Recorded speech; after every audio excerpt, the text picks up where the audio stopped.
दोस्तों, क्या आपने कभी सोचा है आखिर भारत में ही क्यों हुआ हिंदू धर्म के सभी देवी देवताओं का जन्म? क्या अमेरिका, चीन, जापान जैसे देशों में नहीं हो सकते थे? अगर नहीं तो क्या भारत में कोई गुप्त रहस्य छिपा हुआ है या फिर कोई और है वजह? क्योंकि हमारे सनातन या हिंदू धर्म में ज्यादातर देवी देवताओं का संबंध भारत के ही अलग अलग प्रांतों से दिखाया जाता है, चाहे वह अयोध्या नगरी श्री राम हो या फिर लीलाधारी भगवान श्री कृष्ण, जिन्होंने अवतार लेने के लिए पवित्र मथुरा नगरी को चुना। ऐसे में आपके भी मन में यह प्रश्न आना स्वाभाविक है कि हिंदुओं के सभी देवी देवताओं का जन्म भारत में ही क्यों हुआ। आज के इस वीडियो में यही जानने का प्रयास करेंगे, तो वीडियो के अंत तक बने रहें। दोस्तों, इस प्रश्न को जानने के लिए हमें सबसे पहले भारत के प्राचीन इतिहास पर नजर डालनी पड़ेगी, जिसका उल्लेख हमारे पौराणिक ग्रंथों में भी मिलता है। दरअसल भारत का जो स्वरूप आज हम देख रहे हैं, हजारों साल पहले यह ऐसा नहीं था, बल्कि आज के ये एशिया कंटिनेंट में आने वाले लगभग देश एक ही थे, जिसे प्राचीन काल में जम्बू द्वीप के नाम से जाना जाता था। बता दें कि मार्कंडे उत्तर और दक्षिण के बजाय मध्य के क्षेत्र में ज्यादा था और उस क्षेत्र को मेरू या इलाव के नाम से भी जानते थे। इलाव पहले चक्रवर्ती सम्राट पूर्वा की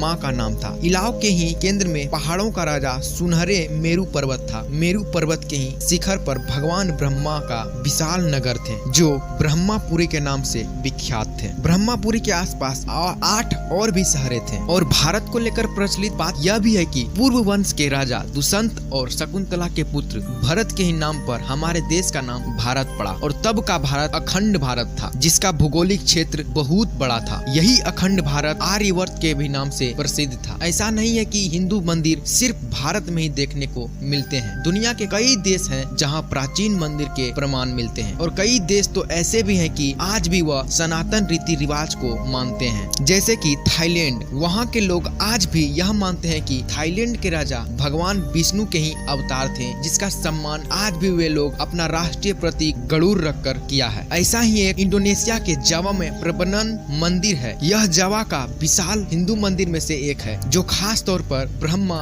विष्णु महेश को समर्पित है। इस मंदिर को यूनेस्को ने विश्व धरोहर की सूची में भी शामिल किया है। ऐसा माना जाता है कि इस मंदिर का निर्माण 9वीं सदी में ही हुआ था। इसके अलावा बनी में भी सरस्वती मंदिर, जो इस बात का सबूत है कि अखंड भारत कभी दूर तक फैला हुआ था, क्योंकि ऐसा कई देश है जहां आज भी हिंदू मंदिर है, जो आज भी इस बात का उदाहरण है कि हिंदू धर्म सिर्फ भारत में ही नहीं बल्कि कई देशों में प्रचलित था। लेकिन वर्तमान समय में हमारा धर्म भारत में ज्यादा प्रसिद्ध है, इसीलिए हमें भारत से जुड़ी ज्यादा कथाएं सुनने को मिलती है तथा कहानियां सुनने को मिलती है। लेकिन सच तो यह है कि समय के साथ जम्बू द्वीप के खंडित होने के कारण नए नए देश बनते गए और भारत सिमट कर पहले से काफी छोटा हो गया, जिस कारण से हमें लगता है कि हमारा हिंदू धर्म सिर्फ भारत में ही प्रसिद्ध है। ऐसे इंफॉर्मेटिव वीडियोस के लिए जुड़े रहे हमारे साथ। मिलते हैं किसी और इंफॉर्मेटिव वीडियो में।